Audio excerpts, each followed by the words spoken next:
राष्ट्रीय जनता दल ने इस बिल का जो है, चाहे लोकसभा हो या राज्यसभा हो, कड़ा विरोध हम लोगों ने किया और हम सब लोगों का मानना है कि यह असंवैधानिक बिल है और आरएसएस और भाजपा के लोग संविधान विरोधी इसलिए हैं क्योंकि लगातार संविधान का उल्लंघन किया जा रहा है, क्योंकि ये लोग अपना नागपुरिया कानून को जो है लागू करना चाहते हैं पूरे देश। सरकार बना करके इस कानून को कूड़ेदान में फेंकना। नमस्कार, आप देख रहे हैं दर्श न्यूज। मैं हूं आपके साथ रितेश शर्मा। नेता प्रतिपक्ष तेजस्वी यादव ने वक्फ बिल को असंवैधानिक बताया है। जी हां, आज आरजेडी कार्यालय में नेता प्रतिपक्ष तेजस्वी यादव ने प्रेस कॉन्फ्रेंस करके वक्फ बिल में जो कमियां है उसको लेकर के नीतीश कुमार की सरकार को घेरा है। तेजस्वी यादव ने पार्टी ऑफिस में आयोजित प्रेस वार्ता में कहा है कि बीजेपी ध्रुवीकरण करना चाहती है। हमारे सारे सांसदों ने इस बिल का विरोध किया है। बीजेपी असल मुद्दे से भटकाकर सियासत करना चाहती है। आरएसएस नागपुरिया कानून देश भर में लागू करना चाहती है। सत्ता में रहे या न रहे, विचारधारा से कभी समझौता न किया है न करेंगे। नीतीश कुमार अचेत अवस्था में हैं। उनकी स्थिति को देखकर चिंता हो रही है। इस बिल में सभी सेक्युलर नेताओं का पर्दाफाश हुआ है। ये लोग केवल अपनी कुर्सी और स्वार्थ के लिए राजनीति करते हैं। कोई कितना भी सफाई दे, कोई मानने वाला नहीं है। मुसलमानों के बाद सिख, ईसाई सारे धर्मों पर ये हमला करेंगे। भविष्य में बीजेपी और सहयोगी पार्टियों को इसका नुकसान झेलना पड़ेगा। आरक्षण की लड़ाई आरजेडी लड़ती आई है। आरक्षण की लड़ाई के लिए हम लोग कोर्ट तक गए, वैसे ही आरजेडी वक्फ को लेकर सुप्रीम कोर्ट जाएगी। तो क्या कुछ कहते हुए नजर आ रहे हैं तेजस्वी यादव, आप भी सुनिए। और आप सब लोग जान रहे हैं कि राष्ट्रीय जनता दल ने इस बिल का जो है, चाहे लोकसभा हो या राज्यसभा हो, कड़ा विरोध हम लोगों ने किया। इस बिल के अगेंस्ट हमारे सारे सांसदों ने वोट किया और हम सब लोगों का मानना है कि यह असंवैधानिक बिल है। साफ तौर पे आर्टिकल 26 जो हमारे संविधान में है, इसका ये उल्लंघन करता है। और ध्रुवीकरण की राजनीति भाजपा के लोग देश को तोड़ना चाहते हैं, बांटना चाहते हैं। और जो असल मुद्दे जो हैं, बेरोजगारी का, महंगाई का, पलायन का, देश की आर्थिक स्थिति का, इससे जो है गरीबी से मुद्दे से, इस असल मुद्दे से ध्यान भटका करके अपनी राजनीति को सीखना चाहती है। और आरएसएस और भाजपा के लोग संविधान विरोधी इसलिए हैं क्योंकि लगातार संविधान का उल्लंघन किया जा रहा है, क्योंकि ये लोग अपना नागपुरिया कानून को जो है लागू करना चाहते हैं पूरे देश में। हम लोग सामाजिक न्याय, धर्मनिरपेक्षता के मानने वाले लोग हैं। नीति, सिद्धांत, वसूल की राजनीति करते हैं। सत्ता में रहे ना रहे इसकी हमको परवाह नहीं, लेकिन हम लोगों ने आज तक अपने विचारधारा से कभी भी समझौता हम लोगों ने नहीं किया है, ना करेंगे और इस लड़ाई को जारी रखेंगे। माननीय मुख्यमंत्री जी अचेत अवस्था में हैं, उन पे हम कोई टिप्पा टिप्पणी नहीं करना चाहते। उनकी स्थिति को देख के हमको चिंता हो रही है। लेकिन इस बिल में जो भी पार्टियां थी, जो अपने आप को सेकुलर पार्टियां कहती हो या सेकुलर नेता कहते हो, उनका पर्दाफाश जो है हुआ है। और ये दिखाता है कि ये लोग केवल अपने कुर्सी के लिए, अपने स्वार्थ के लिए राजनीति करते हैं, ना कि देश की जनता, एकता या कोई विचारधारा की राजनीति करते हैं। ये इसमें स्पष्ट हो गया। अब कोई कितना भी आकर के जस्टिफाई करे कि नरेंद्र मोदी जी और भाजपा के लोग जो है मुसलमानों का भला चाहते हैं और ये बिल जो है उनके पक्ष में है, तो कोई जो है मानना का काम नहीं करेगा। ये सच्चाई है। तो हम आप सब लोगों को बताना चाहेंगे, सूचना देना चाहेंगे कि जिस प्रकार से आरक्षण की लड़ाई, पिछड़ों का, अति पिछड़ों का, दलित आदिवासियों का जो हम लोगों ने 65% बढ़ाया था, जो बीजेपी आकर के रुकवाने का काम की साजिश के तहत आज ये कोर्ट में है और हम लोग कोर्ट चले गए, यानी आरक्षण की लड़ाई के लिए हम लोग कोर्ट गए, सदन में भी आवाज़ उठाया, सड़क पर भी उठाया। ठीक उसी प्रकार से जो अन्याय जो हो रहा है हमारे मुसलमान भाइयों के साथ, इसको लेकर के राष्ट्रीय जनता दल जो है आज हम लोग कोर्ट गए हैं, सुप्रीम कोर्ट गए हैं इस बिल के खिलाफ। तो पहली सूचना ये है।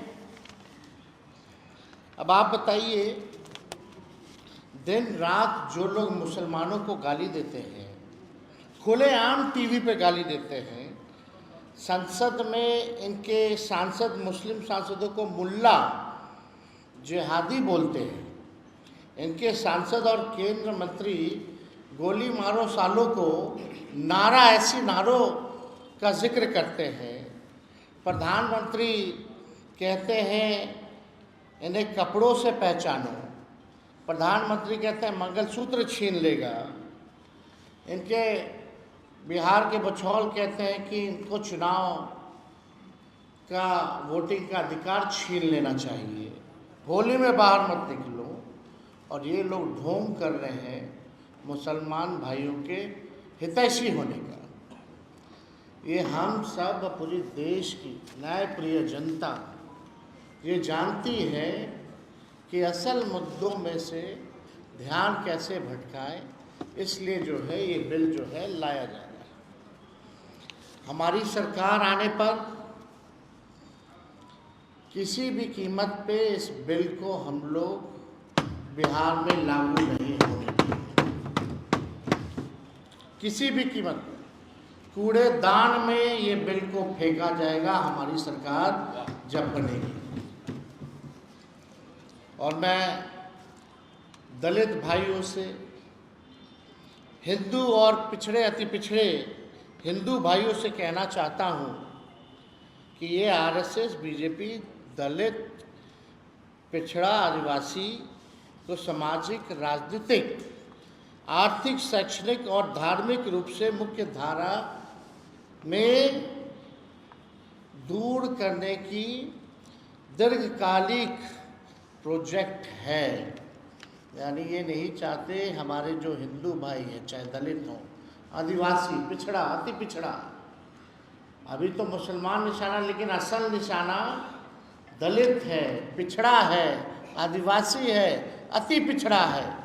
ये लोग नहीं चाहते कि मुख्य धारा में जो हमारे पिछड़े हिंदू हैं, दलित हिंदू हैं, आदिवासी हिंदू हैं, ये मुख्य धारा में ना आए, इनको रोकने की साजिश है।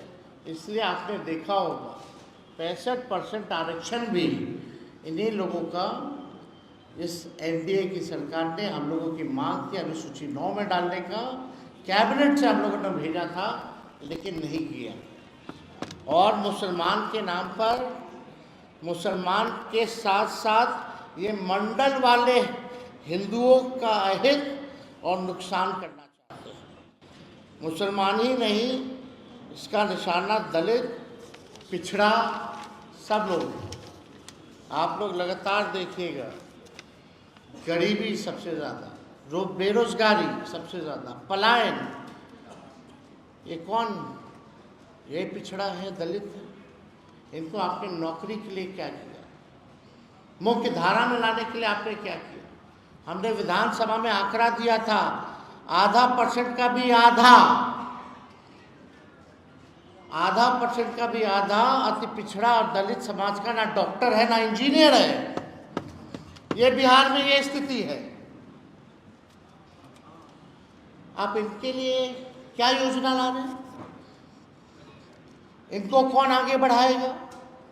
इनको कौन मुख्य धारा में लाएगा? इसलिए हमारा स्पष्ट रूप से हमारा मानना है कि मुसलमान के बाद तो ये ईसाई, सिख सब पर ये हमला बोलेंगे, लेकिन खास तौर पे जो मंडल हिंदू हैं, जिनकी 80% आबादी है, उस पे ये लोग जो है निशाना जो है टालने का काम करेंगे। इनका आगे का फ्यूचर का इनका प्रोजेक्ट है। तो ये वक्फ बोर्ड को लेकर के हमारी पार्टी का, हमारे राष्ट्र अध्यक्ष जी का स्पष्ट है कि ये गैर संवैधानिक है। पार्लियामेंट में जिन लोगों ने इसका समर्थन किया है, इस बिल का, आने वाले चुनाव में इन लोगों को झेलना पड़ेगा। और एक और इशू है, यहाँ अगर आप देखें बिहार में तो एक नहीं दो उप मुख्यमंत्री, एक नहीं बल्कि दो उप मुख्यमंत्री हैं। अभी कल ही एक वीडियो आया, कल 2 वीडियो आए, दोनों उप मुख्यमंत्री के। एक मुख्यमंत्री को अधिकारी लोग खाना परोस रहा है और एक उप मुख्यमंत्री जो है बोलता है कि थानेदार का ट्रांसफर कर देना चाहिए। कल सम्राट चौधरी जी कहीं गए हुए होंगे मुंगेर वगैरह, तो वहाँ बीडीओ, सीईओ स्तर के अधिकारी मंत्रियों को खाना परोस रहे थे, चिकन मटन परोस रहे थे। होली है, बुरा न मानो कहकर होली के सांस्कृतिक कार्यक्रम में सिपाही को सम्मिलित करने के आग्रह को मुद्दा बनाने वाले अधिकारियों से अपनी खाने के प्लेटें उठवा रहे।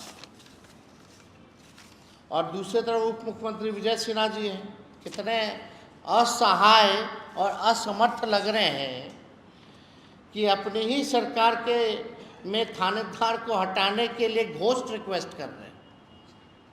बेचारे किससे आग्रह कर रहे हैं, यह भी भूल कर खुलकर विरोध भी नहीं कर पा रहे, बोल भी नहीं पा रहे कि आग्रह अगर किस कर रहे हैं तो किससे आग्रह कर रहे हैं, जरा खुल के तो बोलिए।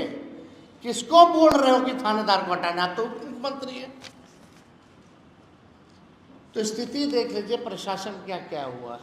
एक तरफ मटन परोस रहे हैं सीईओ, बीडीओ, और दूसरे तरफ एक मुख्यमंत्री आगे घोष रिक्वेस्ट कर रहे हैं, पता नहीं किससे कर रहे हैं, कि भैया एक थानेदार को जो है हटा दीजिए।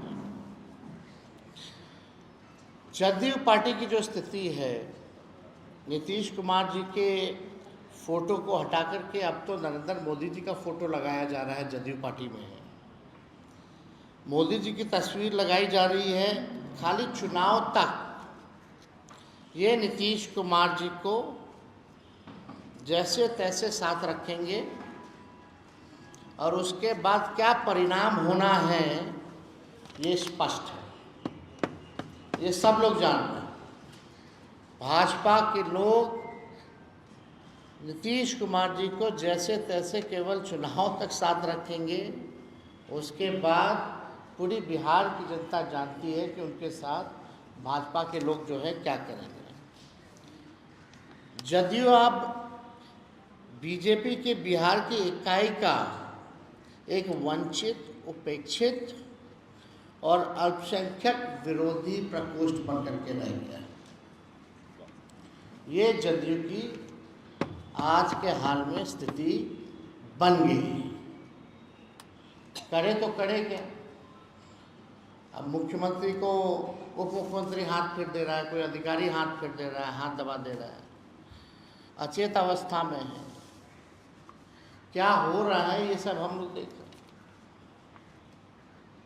इतना महत्वपूर्ण विषय चला गया, मुख्यमंत्री खुल के नहीं आए। कौन रोक रहा है भाई उनको बोलने से? ये तो कौन ऐसा बड़ा नेता देश का जो है इस पे नहीं बोला हो। लेकिन हमारे मुख्यमंत्री जी एक शब्द भी अगर वक्फ बोर्ड पे अगर किसी ने सुना हो तो ज़रा बता दें।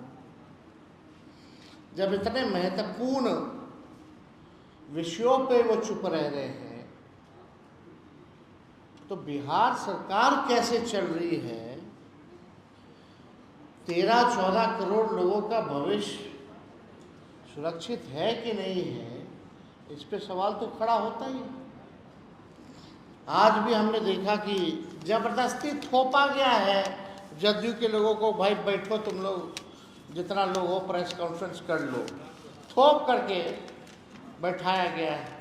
लोग कह रहा था नहीं बैठेंगे नहीं बैठेंगे, तो उनमें से इनके वर्किंग प्रेसिडेंट ललन सिंह और कुछ यहाँ चौधरी जी लोग बोले कि तुमको पद पर रहना है कि नहीं रहना है, एमएलसी रहना है, फलना का चेयरमैन बने रहना है। तो बेचारा सब जबरदस्ती पद के लालच में कि पद अब चला जाएगा, अब नीतीश जी दोबारा आने वाले नहीं हैं, कुछ महीना ही काटना है, थोड़ा रह लेते हैं, फिर तो पार्टी खत्म है। तो इसलिए ही लोग बेचारा सब मुंह लटकैले सब लोग जो है आज प्रेस कॉन्फ्रेंस किया है। तो आज आप लोगों को सूचना भी देनी थी कि वक्त कोर्ट की लड़ाई, सड़क, संसद और अब जो लड़ाई है वो हम लोग सुप्रीम कोर्ट में भी लड़ेंगे। इसमें हम लोगों ने पिटीशन भी दायर किया है। जा चुका है आज जा चुका है। शिवसेना के लोग कह रहे हैं कि इसके विरोध में करिए तो जाने वाला बात बना देंगे। आपको प्रोवाइड करा दिया जाए। हाँ, मिल जाएगा, अपलोड होते ही मिल जाएगा। वो कह रहे हैं मुसलमान एक बार अपलोड हो जाने निकलेंगे तो जालियावाला बाग बना देंगे। मुसलमान सड़क पर ना निकले, शाहीन बाग ना बनाए, नहीं तो जालियावाला बाग बना देंगे। एक नाथ शिंदे के संजय निरुपम। अब छोड़िए ना, इन लोगों पे क्या कहना, मार्केट में गर्म रहने के लिए लोग करता रहता है, कोई वैल्यू है? एक एक कर अपना कोई ठिकाना नहीं, चले दूसरों का ठिकाने लगा दे। ये सिनार यहाँ एक बात बोले, जेल में डालेंगे। कितना लोग को बोल रहे हैं, कब से डाले हैं, कितना लोग को डाले हैं, पूछना तो। ये आपको नेताजी ने उनके लिखे छोड़िए, थानेदार तो सुन नहीं रहा है। रिकॉर्ड है हम लोग के पास। अभी है ना विजय सिन्हा जी कल ही ना बोल रहे थे, वो क्या जेल में डालेंगे, उनका तो थानेदार ही नहीं सुन रहा, खुद बोल रहे कि हटाओ थानेदार को। किससे, कौन हटाएगा? और कह रहे जेल में भेजेंगे। अरे भाई ज़्यादा बोलते बोलते कुछ ऐसा ना बोल दीजिए कि आप ही को डालना पड़ जाए। हाँ, एक मिनट, हाँ, एक मिनट ले रहे हैं उधर, हाथ उठा हुए। इसके बाद आप नहीं आपसे प्यार है, चलिए आ रहे हैं।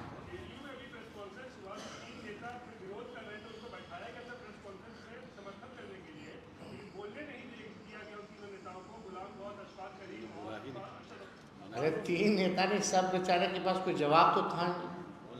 सब जान रहे अंदर से गलत हुआ, लेकिन ज़बरदस्ती धमका करके बैठवाया गया, प्रेस कॉन्फ्रेंस करवाया गया।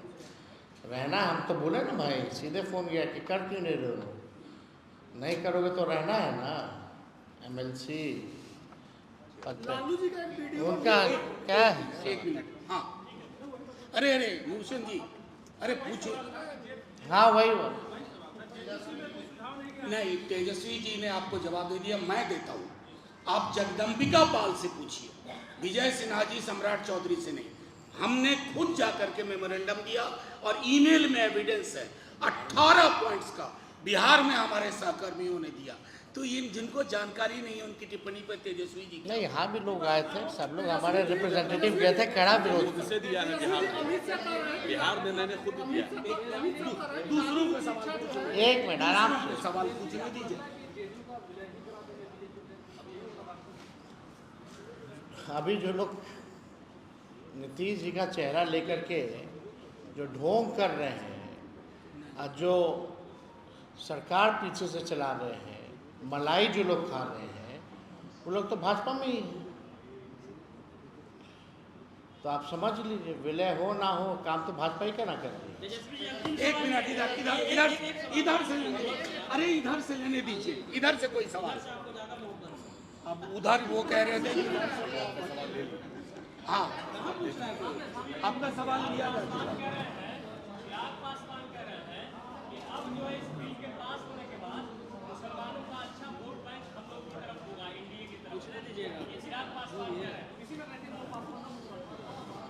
अब आपको इस पे क्या कहना है? अब इस पे क्या बोल सकते हैं? मैं अब तो आप पीछे से आपने छुरी मार, बोलते हैं हम रहनुमा हैं, आप पीछे से आप छुरी मार दो, क्या मतलब है इसका? तेजस्वी जी यही काम किया गया है ना। नेता आएंगे उसका स्वागत जब आप कीजिएगा। यानी ये तो मीठी छुरी वाला काम है, मुंह में मीठा मीठा, मौका मिले तो छुरा मारो अपने स्वार्थ में। उनके पिता ने इस्तीफा दिया था ना, किस इशू पे इस्तीफा दिया था? रामविलास पासवान जी ने गोधरा कांड पे दिया था ना, वो भी कैबिनेट मिनिस्टर थे ना अटल बिहारी जी के समय, क्यों दिया था? या तो उनके पिता उस समय गलत थे या तो ये गलत है। अब उनसे आप पूछ लीजिए कि आपके पिता गलत थे या चिराग पासवान गलत थे, वो क्या कहते हैं? चलिए सर, एक सवाल सर, जेडीयू के जो नेता इस्तीफा दे रहे हैं या उनके नेता को मुस्लिम मानना चाहेंगे, तेजस्वी यादव उनका स्वागत करेंगे? देखिए, कौन इस्तीफा दे रहा है नहीं दे रहा है ये सब लोग स्वतंत्र हैं, और पार्टी में कोई किसी को आने की अगर इच्छा है तो पार्टी इस पर विचार करेगी।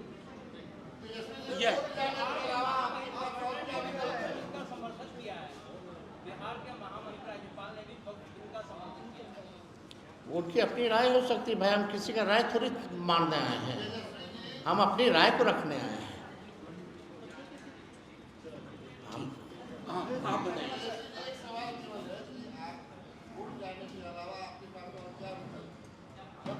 कोर्ट के अलावा और क्या? सरकार बना करके इस कानून को कूड़ेदान में फेंकना। सीए एनआरसी का भी हम लोगों ने प्रस्ताव जो है भेजा था कि नहीं भेजा था कि किसी भी कीमत पे हम लोग सीए एनआरसी को बिहार में लागू नहीं होने देंगे, सब लोगों ने पास करके भेजा था। तो आपने सुना, तेजस्वी ने कहा है कि वो सुप्रीम कोर्ट का दरवाजा भी खटखटाएंगे। साथ ही साथ उन्होंने कहा है कि बीजेपी वाले दिन रात मुसलमानों को गाली देते हैं, मुसलमानों को सदन में मल्लाह कहा जाता है, होली में टेक है, मुसलमानों को सदन में मुल्ला कहा जाता है, होली में कहते हैं कि बाहर मत निकलो, और आज बोल रहे हैं कि ये मुसलमानों के पक्ष में है, चुनाव में जनता सभी को सबक सिखाएगी। इसके साथ ही तेजस्वी यादव ने डिप्टी सीएम सम्राट चौधरी को अधिकारी खाना परोस रहे थे, इस पर भी हमला बोला है। बिहार में 2 डिप्टी सीएम हैं, एक खाना परोसवाते हैं तो दूसरा कहता है कि थानेदार को सस्पेंड करो। जेडीयू में अजीब स्थिति है, अब तो नीतीश की फोटो हटाकर मोदी की फोटो लगाई जा रही है। ये लोग जैसे तैसे चुनाव तक नीतीश को साथ रखेंगे, उसके बाद बिहार की जनता जानती है बीजेपी के लोग नीतीश कुमार का क्या करेंगे। तो फिलहाल इस खबर में इतना ही है। दर्श न्यूज के साथ बने रहें, और अभी तक हमारे चैनल को आपने सब्सक्राइब नहीं किया है तो जरूर कर लें। धन्यवाद।